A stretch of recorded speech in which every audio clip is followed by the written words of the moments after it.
It is so shameful कि हम कितने सॉफ्ट बनते जा रहे हैं टाइम के साथ। टाइटल तो काइंड ऑफ क्लिकबेट था। I don't really mean gay, but I do mean soft. हम सबकी जो लाइफ के रूटीन्स है वो काफ़ी मोनोटोनस हो चुके हैं। एक ही सिंगल तरीके से हम अपनी लाइफ को जी रहे हैं। सुबह उठेंगे, रील्स चलाएंगे। अगर तुम मेरी तरह हो तो जिम चले जाओगे, फिर वापस आओगे, फिर दोबारा रील चलाओगे। कॉलेज हम जा नहीं रहे हैं, स्कूल वालों का मैं कुछ कह नहीं सकता। बट ये जो लूप है इतने लंबे टाइम तक चलता है। बट देन एक दिन ऐसा आता है, अब तुम्हें कॉलेज जाना पड़ता है, चाहे वो पेपर देने के लिए हो, चाहे वो वाइवा लिखने के लिए हो, चाहे वो इंटरनल्स प्रैक्टिकल्स कुछ भी करने के लिए हो, बट तुम्हें अपने उस घर से बाहर निकले कॉलेज जाना पड़ता है।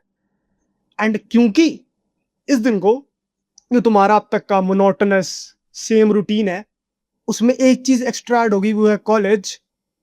तुम कुछ भी और नहीं करते हो। एटलीस्ट तुम इससे पहले जिम कर रहे थे, बट अगर तुम्हें आज कॉलेज जाना पड़ेगा तो तुम शायद जिम भी नहीं करोगे।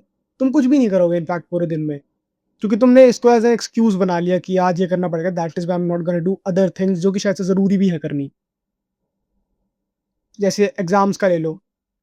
प्रिटी श्योर, 200% श्योर, मेजॉरिटी जो बच्चे हैं, जिस दिन उनका एग्जाम होगा, वो एग्जाम के पहले ही, मैं तो खैर, if I am being honest, मैं एग्जाम के दिन काम थोड़ा कम करता हूँ, बट आई नो पीपल जो कि एग्जाम के एक दिन पहले, जो कि प्रिपरेशन डे है, उसमें भी नहीं जाते हैं, जिम नहीं जाएंगे।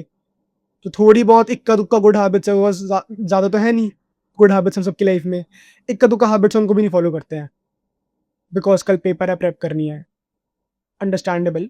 बट अब तो तू पेपर देकर के आ चुका है, फॉर सम रीज़न हमने एक कैजुअल से exam, because being very honest nobody takes college के पेपर्स इतना सीरियसली, हमने एक कैजुअल से एग्जाम को इतना बड़ा बना लिया अपने माइंड में, एक ऐसी अकॉम्प्लिशमेंट बना ली है, क्योंकि हमारे पास और कुछ नहीं है लाइफ में जिसके थ्रू हम फुलफिल्ड फील कर पाए।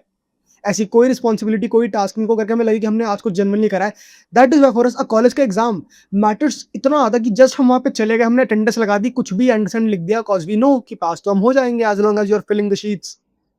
आ गए, एंड नाउ वी फील कि we have done something big, and इसलिए अब तो रेस्ट करूंगा, तो आज मुझे करूंगा, अब कल करूंगा। इनफैक्ट मेरा जो दोस्त है, I asked one of my friend for notes, कि जो नेक्स्ट एग्जाम है उसके नोट्स में को आज भेज दे। ही वाज लाइक कल भेजूंगा। कैन यू इमेजिन वो इंसान कितना मेंटली सॉफ्ट है? मतलब वो इतना इस बात को इतनी बड़ी अकॉम्प्लिशमेंट, इतनी बड़ी अचीवमेंट मान के बैठा अपनी जिंदगी में, दैट वो अगले एग्जाम के लिए नोट्स या प्रेप भी नहीं स्टार्ट करेगा, वो भेज भी नहीं पाएगा किसी और को। कल भेजूंगा, कल से स्टार्ट करेंगे पढ़ाई। तूने बस एक पेपर लिखा है 5 में से, बस। एंड क्योंकि तुम्हें वो एक पेपर ले तो कुछ भी नहीं करेगा। ये सबकी रियलिटी है। मैंने तुम्हें एक तरीके से बताया, बट ये चीज तुम अपनी लाइफ में हर डिफरेंट एस्पेक्ट में काफी अलग अलग तरीके से नोटिस कर पाओगे, ऑब्जर्व कर पाओगे। We are all becoming very soft, mentally, physically, every single way. मैं जब कॉलेज जाता हूँ, मेरे को मेजोरिटी बंदे दिखते हैं लाइफलेस, लाइफलेस, जिनके अंदर कोई जान, कोई कुछ इंतजाम, कुछ नहीं बचाते हैं। उनकी आंखें बिल्कुल डेड हो चुकी है, they don't want to be a part of this world anymore. वो थक चुका है, परेशान हो गया, मतलब क्या चल रहा है माइंड में, आई डोंट नो। बट मैं तो एक इंक्लूजन निकाल पाया, that we are all getting soft because we are all getting dopamine hits cheaply. Instagram reels, low effort content, brain rot, memes. I used to think कि memes अच्छे होते हैं, जो कि कुछ हद तक होते हैं, बट अगर तुम पूरा टाइम ये सिर्फ मीम कंज्यूम कर रहे हो, that does not help you, that has very big negative effects, and it reflects in you, your mindset, the way you talk. मैंने नेगेटिविटी वाली मीम्स देखना तो बंद ही कर दिया पर्सनली। मैं सिर्फ positivity, narcissism, self delusional, self confidence, कि मैं सबसे ऊपर तुम मेरे से नीचे, मैं वैसे वाली मीम देखना ज़्यादा प्रेफर करता हूँ एज कम्पेयर टू कि मैं ऐसा कुछ भी देखूँ दैट मेरे को खराब फील हो, या फिर मैं खराब में हंसी खोज पाऊँ। I don't do that. खराब इज खराब, good is good. Stop labeling things and start looking at things for what they are. Stop labeling exam as an achievement. Stop labeling कोई भी एक एडिशनल चीज जो तुम्हें नहीं मालूम थी कि अपियर हो जाएगी, तुम्हारे शेड्यूल में आ गई, stop labeling that as an achievement, as a task. It is just another thing. यहाँ पर ही बहुत ही ना मेंटल पागलों खिसके हुआ माइंडसेट वाला जो डायलॉग है वो काम में आता है, कि मैं तो करूंगा, मैं तो जिद्दी टाइप का, जो कुछ को एक बंदा इंस्टाग्राम पे, शशांक नाम है उसका, वो काफी जिद्दी है इन सब मामलों में, कि जिम तो फिर भी करूंगा, जब बीमार हूँ फिर भी करूंगा, मैं मेंटली ये हूँ वो। वो डेविड गॉगिंस वाला माइंडसेट, आई थिंक वो जेन्युइनली यहाँ पे काम आता है, क्योंकि नॉर्मली तो जिम हर कोई कर ले, नॉर्मली तो हर कोई कुछ भी कर ले, लेकिन जब बात आती है 10 चीजें उसके साथ में हैंडल कर पाना, साइड बाय साइड बैलेंस कर पाना, वो सबके बस की बात नहीं होती।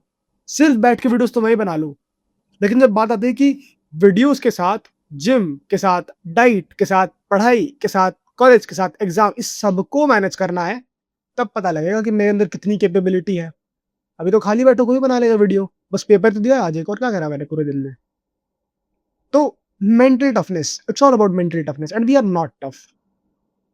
इनफैक्ट ये जो फिनोमेना है ना, ये और बढ़ता ही जाएगा एंड एक टाइम के बाद these are the same people and then they wonder कि हमारी जॉब क्यों नहीं लग रही, हमें सैलरीज क्यों नहीं मिल रही, सैलरी में हाइक क्यों नहीं, क्योंकि तुम लीड करने वाले लीडर्स नहीं हो ना।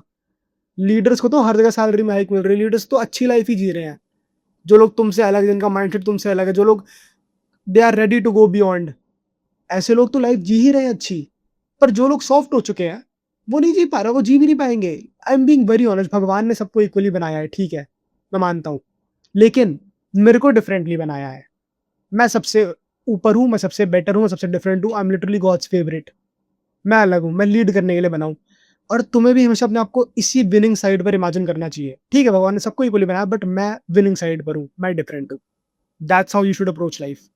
अदरवाइज ट्रस्ट मी, तुम बेसिक खुशी भी नहीं निकाल पाओगे। तुम्हें लग रहा होगा कि मीडियोक्रिटी में तुम खुशी निकाल लोगे ही आ करके, not for long. I know people जो कि प्रिटेंड करेंगे कि वाह भाई खुश है, लेट्स गो, मजे आ रहे हैं, प्रोग्रेस हो रही है, बट डीप डाउन वो इतने परेशान होते हैं, उनको रात को नींद तक नहीं आती है। And obviously I have something about me कि लोग मेरे से इंटीमेटली बात कर पाते हैं। तो जब मैं जिम में था, एक मेरा बहुत प्रिय मित्र है, तो he was telling me about all that. वो सबके सामने दिखाता है कि वो भाई तगड़ी लाइफ जी रहा है, always happy, always smiling, but when he was standing next to me, तब बता रहा था कि भाई कैसे, मतलब जो ब्रेकअप हुआ, ये हुआ, देन उसके बाद भाई अब समझ नहीं आ रहा क्या करूं। मैंने बोला भाई देख, तू अभी कुछ नहीं कर रहा तो obviously that would affect you. मैंने उससे काफी डीप बात करी है, मैं उसकी बातें रिवील नहीं करूंगा, बट लंबे टाइम तक मीडियोक्रिटी में, सॉफ्ट बर्गर पे तुम खुशी भी नहीं पा पाओगे।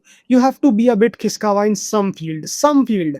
दैट्स व्हाई आई से कि अपना पैशन खोजो, because it is easy to be खिसकावा in your passion. It is easy for me to do this thing no matter how tired I am, because this is something I'm genuinely passionate towards. So no efforts. I mean, it does not take any discipline from my end. I've been showing up for about 3 months now. I don't care. Views me, I'm still showing up, and I will show up more, and you'll see me. But बात तो वही है that end of the day, social media, modern day, hard times, it is made us soft. Please don't get soft.